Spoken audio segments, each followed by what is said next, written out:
자, 제1강 3차 시를 시작하겠습니다.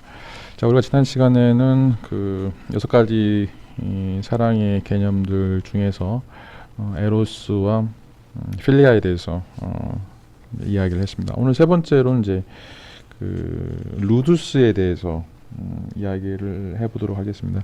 그 루두스는 라틴어로 놀이라고 하는 말입니다. 루두스는 라틴어로 놀이라고 이제 이야기를 할 수가 있는데, 그 루두스는 이제 그 처음에 로마 시인 오비디우스가 처음으로 이제 사용한 용어입니다. 이건 이제 유희적 사랑이다라고 이제 이야기할 수 있는데, 좀 아이들 사이에 놀이 또는 이제 가볍게 사귀는 연인들이 갖고 있는 이제 기분 좋은 어떤 애정이라고 이제 이야기를 할 수가 있습니다. 이건 어떻게 보면 이제 그 이성관계 초기 단계 약간 이제 썸을 타는 그런 관계라고 이제 이야기를 할 수가 있습니다. 그러니까 너무 이제 깊이 들어가지 않으면서 상대방에 대해서 호감을 갖고 있는 것들. 그러니까 육체적 관계를 맺기 이전에 사람들이 가지고 있는 어떤 그런 기분 좋은 그런 관계들이 바로 이 루두스라고 이제 이야기를 할 수가 있습니다. 그래서 이제 관심을 끌기 위해서 시시덕거리고 놀리기도 하고 농담도 하고 이런 것들이 이제 처음 이제 구애 과정에서 있는 그런 이제 행동들인데요. 이제 이런 것이 바로 이제 유의적인 사랑이다라고 이야기를 할 수가 있습니다. 굉장히 이제 가벼운 거죠. 어떻게 보면 이제 찔러본다라고도 이제 이야기할 수 있는데, 자, 이런 이제 유의적인 사랑 방식은 이제 18세기 특별히 이제 프랑스 귀족 사이에서 예술로 발전한 형태라고 이제 이야기를 할 수가 있습니다. 그래서 이제 비밀 편지, 좀 흥분을 유발하는 이제 외설스러운 유머, 또 이제 한밤의 그 위험한 밀회, 이런 것들이죠. 그래서 우리가 밀당이라고 이야기할 수 있는 이런 관계가 바로 이제 루두스 사랑이다라고 이야기를 할 수가 있습니다. 여러분들 이제 MT 가가지고 이제 풍선을 가운데 놓고 이렇게 서로 끌어안는 거라든지 그런 어떤 키스하는 게임이라든지 이런 것들도 이제 전형적인 루두스의 모습이다라고 이제 이야기를 할 수가 있습니다. 이제 깊은 관계에 들어가기 전에 그 사람에 대한 어떤 탐색이라고도 이야기할 수 있고, 이런 어떤 가벼운 터치를 통해서 그 좀 숨겨졌던 끼들이 발산되는 것들을 우리가 볼 수 있습니다. 이제 이런 게임들을 통해서 또는 이런 어떤 유희적인 전회 관계를 통해서 이제는 좀 이제 가슴 떨리는 그런 어떤 그 깊은 단계의 애정으로 이제 발전할 수가 있겠죠. 이제 요즘에는 나이트클럽이라든지 이런 공간들이 이제 이런 어떤 유의적인 사랑을 경험할 수 있는 그런 공간이라고 이제 이야기를 할 수 있습니다. 전혀 모르는 사람들인데 이런 사람들이 모여서 춤도 추고 이야기도 나누고 또 술도 마시면서 이제 여러 관계들이 발전할 수 있는 그런 기회들을 우리에게 제공해 준다라고 이야기를 할 수가 있습니다. 이제 살사나 탱고 같은 이제 그 춤을 배울 때, 또 악기를 배울 때, 또는 이제 여러 가지 그 매스 게임을 하게 될 때 다른 사람들과의 관계를 통해서 그 자신들이 가지고 있는 그런 어떤 유희적인 본능, 이런 것들이 바로 드러나게 되는데, 어떻게 보면 이제 좀 긴장이 풀리면서 자신의 어떤 본래적인 모습들이 이제 서서히 드러나는 이런 과정을 유도하는 하나의 이제 촉매제라고 이야기를 할 수가 있습니다. 그 1930년대 이제 호모 루덴스라고 하는 이제 책이 발간이 되는데요. 이제 그 네덜란드 역사가죠. 요한 허이징거라고 하는 사람이 이제 호모 루덴스 그 놀이하는 인간이라고 하는 거죠. 호모는 인간이고 루덴스는 놀다라고 하는 것의 그 동명사인데, 그 호모 루덴스에서 분사죠, 분사. 이제 여기서는 이제 우리 안에 그 유희 본능이 모든 문화에서 뚜렷하게 나타난다. 그리고 그것은 인간의 굉장히 자연스러운 특징이다라고 이제 이야기를 할 수가 있죠. 그래서 연인 사이라든지 아니면 친구, 가족 사이, 여러 가지 인간 관계에서 우리는 이런 어떤 그 썸을 타는 관계라든지 아니면 이제 그 유희적인 그런 어떤 사랑들을 가지고 있기 때문에 이런 것들을 우리가 더 키우고 발전시켜야 된다라고 이제 이야기를 할 수가 있습니다. 자, 이제 루두스를 키우는 방법은 이제 어렵지 않습니다. 뭐 예를 들어서 술집에 앉아서 사람들과 뭐 농담을 주고받으면서 즐겁게 수다를 떠는 거, 이것도 가장 대표적인 루두스라고 이야기를 할 수가 있겠죠. 자, 우리는 이제 그 나이를 먹어가면서 유년 시절에 우리가 갖고 있었던 좀 까부는 것들, 경박한 이런 행동들을 좀 절제해야 된다고 생각하고, 그런 것들을 이제 버려야 되는 어떤 그 유아적인 속성으로 사람들이 이제 생각하게 되는데, 이런 어떤 사회적 통념을 깨고 다시 우리가 이제 어릴 때의 모습으로 돌아가는 거, 성인이지만 어릴 때 그런 어떤 까불까불하고 그다음 굉장히 우리가 보통 천박하다고 생각할 수 있는 그런 모습으로 돌아가는 것이 바로 이제 루두스의 모습이다라고 이야기를 할 수가 있습니다. 자, 왜냐하면 이제 어릴 때 이제 이런 그 루두스를 통해서 우리가 이제 일상적인 어떤 근심 걱정을 이제 벗어나게 되고 이제 창조성을 갖게 될 수 있고, 그다음에 굉장히 가벼운 마음으로, 자, 우리가 이제 성인이 되면 될수록 이제 여러 가지 고민거리들이 생기게 되죠. 그래서 항상 우리 마음은 무겁고 항상 고민하고 이제 어떤 문제 해결을 위해서 굉장히 이제 육체적으로 또 정신적으로 힘들게 됩니다. 그런데 이제 그 호모 루덴스의 특성을 갖고 있는 이제 인간은 좀 가볍고 약간 이제 근심 걱정으로부터 좀 벗어나고, 뭐 모든 때 그렇게 살 수는 없겠죠. 그다음에 이제 창조성을 키우는 이런 방식으로 우리가 이제 자기 자신을 조금씩 인정하고 자기 자신을 드러내는 일이 필요하다라고 이제 이야기를 할 수가 있습니다. 이게 바로 어떤 그 호모 루덴스라고 하는 호이징거가 보여주고 있는 인간의 어떤 그 참다운 그 어떤 본질적인 그런 내면의 모습이다라고 이제 이야기를 할 수가 있습니다. 이건 이제 나중에 보면 이제 나중에 뒤에 가서 이제 필라우티아 자기애하고도 이제 연관이 되는데, 자기 자신을 인정하려면 자기 자신이 가지고 있는 여러 가지 모습들, 뭐 그게 천박하다고 하지만 또 그게 굉장히 유아스럽다라고 하지만 어떤 그런 모습들을 전부 다 우리가 드러내고 그것들을 긍정하는 이런 모습들이 이제 필요하다고 생각이 됩니다. 자, 그다음에 이제 네 번째 사랑으로 이제 프라그마라고 하는 것이 있는데요. 그 이제 프라그마 사랑은 이제 결혼해서 이제 부부들이 갖게 되는 그런 사랑이다라고 이야기를 할 수가 있습니다. 자, 이제 고대 그리스에서는 이제 연애 결혼은 없었습니다. 대부분 다 이제 부모가 결정을 해주는 중매 결혼이었고, 또 이제 여자들은 주로 이제 집안에서만 생활을 하고 남자들은 이제 밖에 나가서 사회적인 활동을 하는 그런 이제 시대였습니다. 그래서 아내들은 이제 대부분 다 순종적이고 또 일정한 공간, 집안에만 이제 머물러 있어야 하는 그런 사랑이라고 이야기할 수 있는데, 자, 이제 그리스 사람들은 이제 이 프라그마라고 하는 이제 성숙한 사랑이라고 이제 이야기할 수 있는데, 성장하는 그런 사랑이라고 이야기할 수가 있겠죠. 이건 이제 결혼한 부부들이 오랫동안 이제 서로 결혼 이후에 서로에 대한 애정을 또는 서로에 대한 이해를 바탕으로 해서 만들어가는 그런 사랑이다라고 이제 이야기할 수가 있습니다. 뭐 이게 중매 결혼을 하기 때문에 상대방에 대해서 전혀 인지하지 못하고 결혼을 하고 이제 결혼 생활을 시작하게 되는데, 그런데 그 살아가면서 우리가 보통 이제 정이라고 이제 이야기하죠. 초코파이죠. 사람들이 서로를 이제 알아가고 하나씩 양보하고 또 서로의 어떤 공통적인 모습들을 이제 발견하고 거기에서 이제 애증 관계가 형성이 되는 겁니다. 이게 이제 프라그마라고 이야기를 할 수가 있습니다. 그래서 부부관계 서로 이제 타협하고 인내심과 관용을 보여주고 또 현실적으로 상대방에 대해서 인정하고 또 그런 어떤 허용하는 이런 것이 이제 사랑이라고 이야기를 할 수가 있습니다. 그리고 또 이제 아이들을 갖게 되면 서로의 어떤 공동적인 이상이라든지 목적을 갖게 되고 또 그것을 지키고 또 더 발전시키기 위해서 이제 협력하는 그런 관계들이 있게 되죠. 자, 여기에서는 이제 뭐 서로 다른 욕구를 가지고 있지만 그 욕구들을 이제 인정해주고 또 가정의 평화를 위해서 또 아이들을 좀 더 좋은 환경에서 교육하기 위해서 또 이제 경제적으로 이제 자립하고 또 더 좋은 재정적 상태를 만들기 위해서 이제 노력하는 이런 모든 과정에서 부부가 이제 열심히 그 노력하게 되는데, 거기서 이제 맺어지는 어떤 결과물이 바로 이제 프라그마라고 이야기를 할 수가 있습니다. 자, 이제 이것은 이제 서로에 견신하고 상대방에게 도움이 되는 어떤 호혜적인 그런 행동을 을 가지고 있는 것이다라고 이제 이야기를 할 수가 있습니다.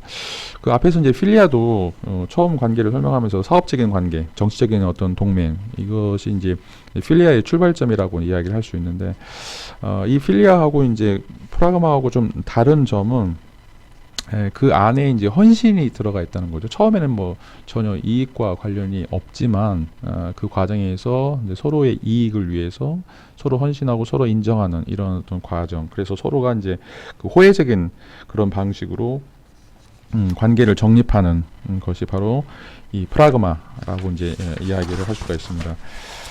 자, 이런 그 사랑에 대해서 이제 1950년대 심리학자인 에리히 프롬이 이제 이런 이야기를 하게 됩니다. 에리 프롬에 따르면 이제 그 사랑의 기술이라고 하는 책에서 두 가지 사랑의 종류를 이야기하는, 하나는 이제 사랑에 빠지는 것, 또 하나는 사랑에 머무는 것, 이제 두 가지를 이제 이야기하고 있습니다. 일반적으로 사람들은 사랑에 이제 빠지는데 너무 많은 에너지를 쏟고 있다라고 하는 거죠. 그런데 이제 중요한 것은 사랑에 빠지는 것이 아니라 사랑에 머무는 것. 다시 말하면 사랑을 더 강화시키고 그것을 굳건히 하는데 관심을 가져야 된다라고 이제 이야기를 할 수가 있습니다. 우리가 뭐 이제 여러 이성들을 만나서 쉽게 사랑에 이제 빠지게 되는데, 뭐 사랑에 빠져가지고 허우적거리는 것도 이제 굉장히 중요하죠. 아예 이제 그런 기회가 차단된 사람들도 이제 많이 있기 때문에. 자, 그렇지만 이제 그 빠져 있는 사랑에서 그냥 뭐 순간적으로 그런 어떤 뭐 쾌락을 추구하거나 아니면 이제 어떤 경제적인 이익을 추구하는 그런 어떤 관계가 아니라 깊이 서로에 대해서 음미하고 서로를 격려해주고 서로에 대해서 존중하는 이런 관계, 이게 바로 이제 사랑 안에 머무는 것의 사랑 안에 머무는 것의 차이라고 이제 이야기를 할 수가 있습니다. 자, 이제 여러분 부모님 다 들어보면 뭐 아빠 왜 엄마하고 살아? 엄마한테는 아빠 왜 엄마 왜 아빠하고 살아? 이렇게 물어보면 대부분 다 이제 정 때문에 산다고 말씀을 하실 거예요. 이게 이제 머무는 사랑, 강화시키는 그런 사랑이 어떤 특징이다라고 이제 이야기를 할 수가 있습니다. 이런 사랑을 이제 그리스 사람들은 프라그마라고 이제 이야기를 하고 있습니다. 자, 오늘날은 대부분 다 이제 서구의 영향인지 아니면 이제 뭐 자본주의 영향인지 대부분 다 결혼해서 50% 정도가 이제 이혼으로 끝나는 그런 시대에 이제 살고 있습니다. 그래서 이제 평생 지속되는 어떤 부부관계, 이런 건 이제 굉장히 그 이상향처럼 되어버렸는데, 자, 이제 서로 평생 뭐 결혼 30년, 40년 같이 살면서 서로를 격려하고 위로하고 서로에게 도움이 되는 그런 어떤 호혜적 사랑을 이제 나누는 이런 것이 바로 이제 에릭 프롬이 사랑의 기술에서 보여주려고 했던 그런 어떤 시대적인 그 요구 사항이다라고 이제 이야기를 할 수가 있습니다. 뭐 이제 우리나라의 이제 통계에 따르면 뭐 2011년 거의 뭐 이제 10년 전인데 33만 쌍이 결혼했고 11만 쌍이 이제 이혼했습니다. 그리고 이제 여기서 결혼 3년에서 5년 차를 이제 보면 이 신혼기의 이혼율이 전체 이제 27%라고 이제 이야기를 할 수 있고, 또 이제 20년 차가 넘어서는 그런 이제 50세에서 70세의 황혼 이혼도 이제 25%가 이제 됩니다. 자, 이제 이런 걸 보면 지금 이제 10년 전 이야기니까 지금 이제 더 많아졌을 거예요. 더 많아졌을 건데 뭐 50% 가까이 거의 두 커플 중에 하나는 이제 이혼한다라고 이야기를 할 수가 있는데, 자, 이렇게 평생 지속할 수 있는 어떤 부부관계를 회복하는 거, 그런 관계들을 이제 누리는 거, 이게 이제 굉장히 또 우리가 행복을 얻어가는데 굉장히 중요한 거라고 얘기할 수 있습니다. 항상 밉지만 또 굉장히 불편하지만 자기를 주둔해 줄 수 있는 사람, 자기를 주둔해 주고 자기를 이해해 주고 자기의 말에 항상 경청해 줄 수 있는 사람. 물론 뭐 항상 뭐 행복하게 살 수는 없겠죠. 부부라고 하는 게 서로 이제 그 다른 사람들, DNA도 다르지만 살아왔던 삶의 배경도 다르고 생각도 다르고, 근데 서로 이제 그거를 조율을 하면서 살아가는 이런 과정이 바로 이 프라그마라고 이제 이야기를 할 수가 있습니다. 자, 그 다음에 이제 그 다섯 번째 사랑으로 아가페 사랑이라고 이제 또 새로운 개념을 우리가 만나볼 수 있습니다. 자, 이제 아가페 사랑은 여러분들이 이제 많이 들어봤을 거예요. 특별히 이제 기독교인들은 굉장히 익숙한 개념이라고 이제 이야기를 할 수 있는데, 자, 프라그마는 이제 배우자에게 사랑을 주는 거죠.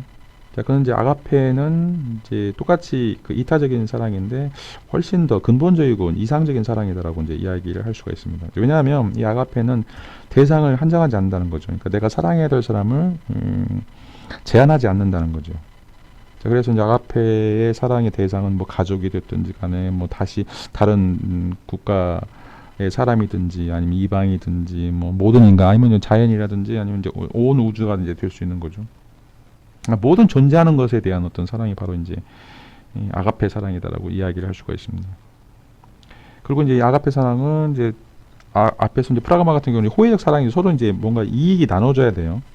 그런데 여기서 아가페는 어떤 이제 의무감이나 보상에 대한 기대가 전혀 없이 인류라고 하는 어떤 공통 분모를 근거로 해서, 그러니까 존재한다라고 하는 것을 근거로 해서 우리가 제공하는 어떤 초월적 사랑이다라고 이제 이야기를 할 수가 있습니다.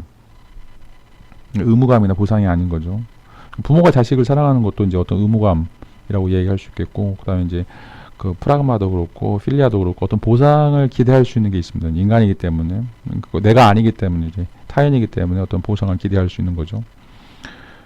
그런데 이제 이 아가페 사랑은 이제 그 우리가 보통 신의 사랑, 야훼의 사랑이라고 이야기하는 것처럼 아무것도 기대하지 않고 자기에게 돌아오는 것이 아무것도 없다라고 하더라도 그것들을 반드시 해야 되는 것인 거죠. 자, 이 아가페 사랑은 이제 기독교 사랑의 기독교적인 사상의 핵심이다라고 이제 이야기를 할 수가 있습니다. 그래서 신이 아무런 조건 없이 인간에게 베푼 것처럼 너희들도 이웃을 사랑하라, 이웃을 내 몸처럼 사랑하라. 라고 하는 것이 이제 아가페 사랑의 요체다라고 이야기를 할 수가 있습니다. 왜냐하면 이제 기독교 신자들은 신으로부터 거저 받았기 때문에 당신들도 다른 사람들에게 거저 주라. 그건 마땅히 돌려줘야 된다라고 이제 이야기를 하는 거죠. 뭐 이제 그 잘 알다시피 그 내 이웃을 내 몸과 같이 사랑하라라고 이제 이야기를 하는데 이게 이제 쉽지가 않죠. 내 이웃을 내 몸과 같이 사랑하는 거. 항상 이제 구분하죠. 내 것, 네 것. 이런 좀 구분이 있다라면 아가페는 이제 이런 것들을 초월하는 것이다라고 이제 이야기를 할 수가 있습니다.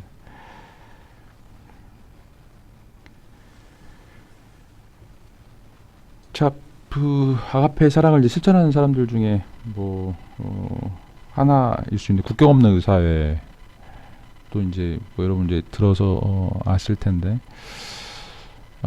이제 1968년도에 만들어진 그 비정부 기구입니다. 그래서 이제 그 중립, 공평, 자원 이 3대 원칙을 가지고서 정치, 종교, 경제적 권력으로부터 자유라고 하는 이제 모토 아래서 뭐 전쟁이나 기아, 질병, 자연재해가 있는 곳에 파견되어서 고통받는 사람들을 위해서 이런 어떤 의료 봉사를 하는 사람들이 바로 이제 이 국경 없는 의사인데, 여러분 이제 잘 알다시피 이제 의사들은 뭐 한 달에 몇 천만 원, 뭐 1년에 수억씩 그런 버는 사람들인데 그걸 포기하고 정말 뭐 몇십만 원 아니면 몇백만 원 받는 그런 뭐 아프리카라든지 제3세계에 가서 자신이 가지고 있는 그런 전공 지식, 의료 지식을 이제 나눠준다는 게 쉽지가 않아요. 자, 이것도 보면 내 이웃을 내 몸과 사랑하는 어떤 아가페적인 사랑의 모습이다라고 이제 이야기를 할 수가 있습니다.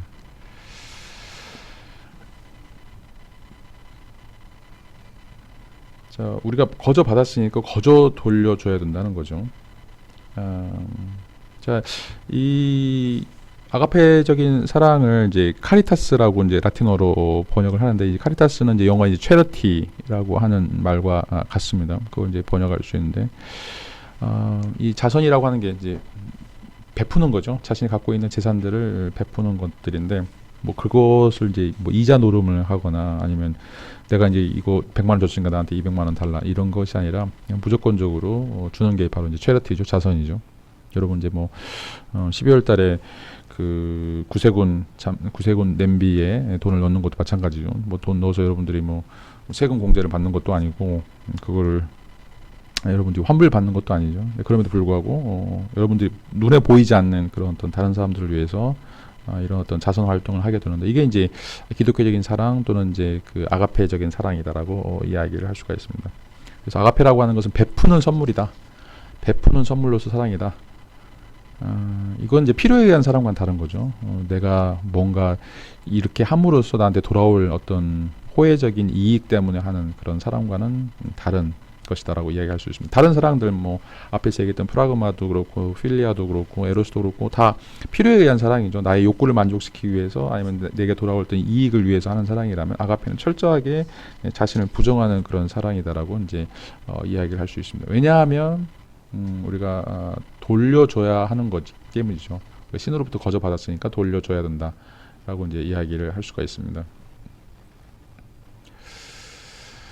자, 뭐 기독교만 있는 것이 아니라 또 이제 불교에도 소송 불교에도 이제 이런 이야기들이 있는데 이제 메따라고 하는 보편적 자애라고 하는 거죠. 이제 인류라고 하는 이제 그런 어떤 울타리뿐만 아니라 모든 존재에 대해서 사랑과 연민을 갖고 그것을 인정하는 것, 그것에 대해서 자비심을 베푸는 것이 바로 이제 소송 불교의 메따라고 이야기를 할 수가 있습니다.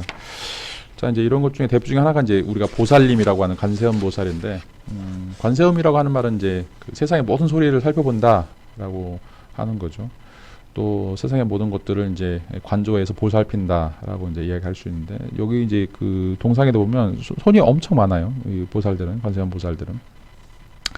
원래 이제 보살들은 이제 스스로 그 이제 깨달음을 얻은 사람들이기 때문에 이런 사람들은 극락세계에 가거나 아니면 부처로 이제 환생할 수 있는 사람들이죠. 그렇지만 그걸 포기하고 일단 중생들을 위해서, 그 무지한 중생들을 위해서 그 이상 세계에 가지 않고 극락세계에 가지 않고 이 세계에 남아서 사람들을 돌보는 것을 바로 돌보는 사람들을 우리가 이제 보살이다라고 이야기를 할 수가 있습니다.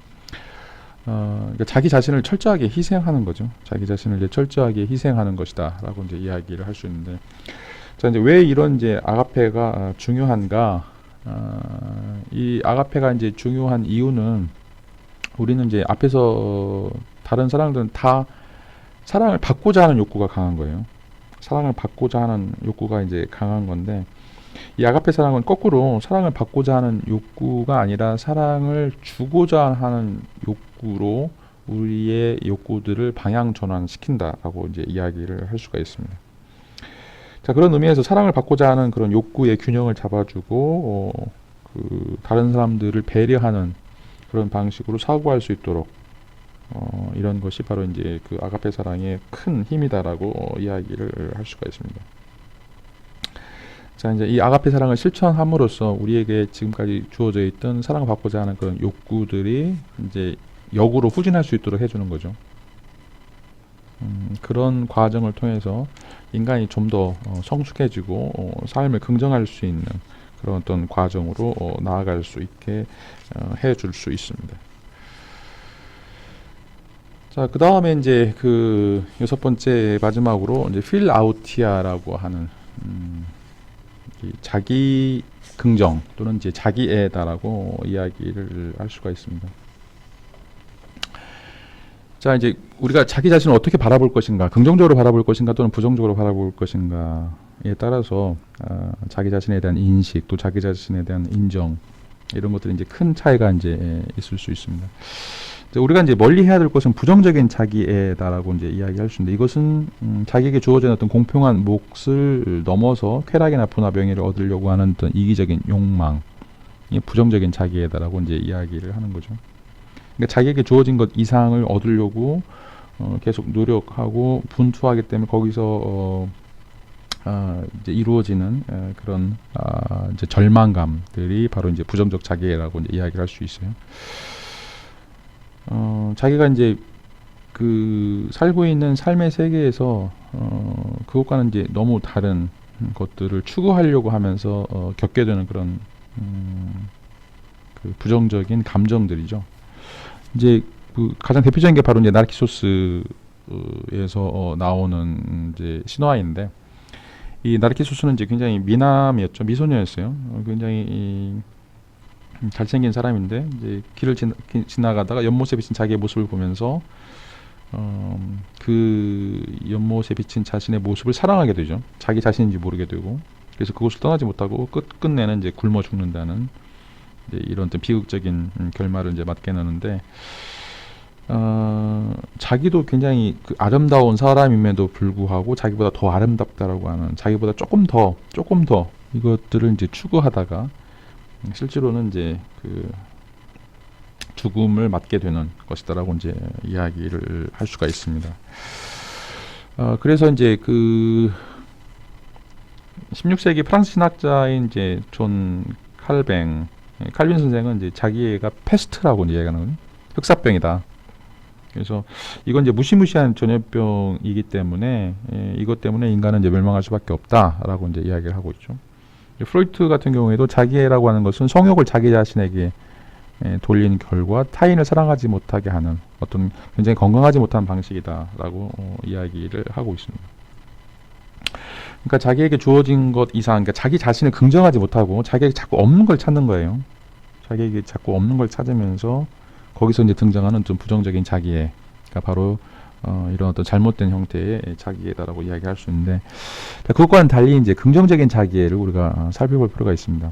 아리스토텔레스는 이제 니코마코스 윤리학에서 긍정적인 자기애에 대해서 이야기를 하는데, 타인을 향한 호의적인 감정은 모두 자기 자신에 대한 감정의 연장이다라고 이제 이야기를 하고 있습니다. 다시 말하면 자기를 좋아하고 자기에 대해서 스스로 안정감을 느낀다면 타인에게 나눠줄 사랑도 많아진다라고 이제 이야기하는 거죠. 그러니까 자기 자신을 긍정하면 긍정할수록 그것을 통해서 다른 사람들도 포용할 수 있고 다른 사람도 사랑할 수 있다라고 이야기하는 거죠. 뭐 여러분들도 이제 그런 거 많이 느낄 텐데, 자기가 어릴 때 얼마만큼 부모님으로부터 다른 사람들로부터 사랑을 많이 받았는가라고 하는 것에 비례해서 그 사람이 굉장히 이제 사회적으로 포용력도 높고 또 굉장히 리더십도 강하다라고 하는 것들을 우리가 이제 알 수 있습니다. 자기 자신에게 뭐가 행복한지, 자기 자신이 어떤 방식으로 행복하게 되는지를 이제 알고 있으면 다른 사람들에게도 이런 방법을 이제 알려줄 수 있기 때문에 리더십을 이제 가질 수 있는 거죠. 근데 반대로 앞에서 얘기했던 부정적인 자기애, 다시 말하면 자기 혐오, 계속해서 자기 자신을 부정하게 된다면 다른 사람에게 나눠줄 사랑이 전혀 없게 되는 거죠. 그래서 이제 우리가 해야 될 일은 끊임없이 자기 자신을 무능하다, 자기 자신은 이제 아무것도 아니다, 자기 자신은 너무 실패했다, 이런 어떤 부정적인 것보다는 자기 자신의 어떤 결점들을 받아들이고, 누구나 다 이제 결점이 없는 사람이 없죠. 나에게 이런 결점이 있다, 이런 부분에 있어서 좀 긍정적이고 겸손한 자세, 그리고 자신에게 주어져 있는 재능, 또 그런 능력들을 인정하면서 거기서 자신의 어떤 그 바운더리들을 좀 넓혀 나가는 것이 굉장히 중요하다라고 이제 이야기를 할 수가 있습니다. 자, 우리가 이제 지금까지 한 6가지 그리스인들이 가지고 있던 사랑의 개념들을 이제 살펴봤는데, 앞에도 이제 처음에 이제 얘기했던 것처럼 이제 현대인들은 모든 욕구를 이제 한 방에 충족시켜 줄 수 있는 사랑을 찾고 있습니다. 그래서 한 사람을 찾으면 이런 6가지 사랑을 전부 다 우리가 가질 수 있을 것이라고 생각하고 있고, 그게 또 이성이라고 생각해요. 그게 이제 이성이든 동성애든 간에 이성적인 사랑이고, 그런 이성적인 사랑은 이제 육체적 관계를 통해서, 이런 어떤 낭만적 사랑을 통해서 그게 얻어질 수 있다라고 이제 착각을 하는 거죠. 자, 그런데 이제 사랑이라고 하는 것은 그렇지 않다라고 하는 거죠. 사랑이라고 하는 것은 이제 이런 방식으로 우리에게 주어지는 것이 아니고, 앞에서도 계속해서 얘기했던 것처럼 내가 나의 삶 속에서 어떠한 형태의 사랑을 키울 것인가, 나를 어떻게 자기 긍정할 것인가 라고 하는 것이 큰 출발점이 될 수 있다라고 이제 이야기를 할 수가 있습니다. 그래서 자기 자신의 어떤 사랑을 먼저 깨닫고 자기 자신을 인정하고 자기 자신의 결점을 자기가 받아들이고 그것으로부터 이제 출발할 때 인간은 다른 사람들에 대해서 더 많은 그런 사랑을 가질 수 있다라고 이제 이야기를 할 수가 있습니다. 자, 우리가 이제 이번 이 강의를 통해서 정말 이제 고민하고 우리가 버려야 될 가장 큰 단점은 이성 간의 낭만적인 사랑, 이성 간의 그런 육체적인 사랑, 소울메이트를 찾으려고 하는 그런 어떤 단편적인 방법, 이게 이제 우리로 하여금 진정한 사랑을 찾지 못하게 하는, 또 사랑이 가지고 있는 다양한 어떤 측면들, 다양한 보석들을 이제 버리게 만드는 것이다라고 이제 이야기를 할 수가 있습니다. 방금 말씀드렸던 것처럼 고대 그리스에서 우리가 이 6가지 사랑을 통해서 우리가 배울 수 있는, 특별히 사랑을 통해서 배울 수 있는 것들은 어떻게 하면 내 삶에서 이렇게 다양한 형태의 사랑을 키울 수 있을 것인가, 이런 것들을 좀 고민하는 것이 우리가 사랑과 관련해서 이제 궁극적으로 풀어야 될 그런 어떤 물음이라고 이제 이야기를 할 수 있고, 우리가 이런 방식을 통해서만이 어떤 진정한 행복에 도달할 수 있을 것이라고 이제 생각이 듭니다. 다음 시간에 조금 이제 이 사랑과 관련해서 몇 가지 더 보충 설명을 드리도록 하겠습니다. 자, 여기까지 제 1강을 마치도록 하겠습니다. 감사합니다.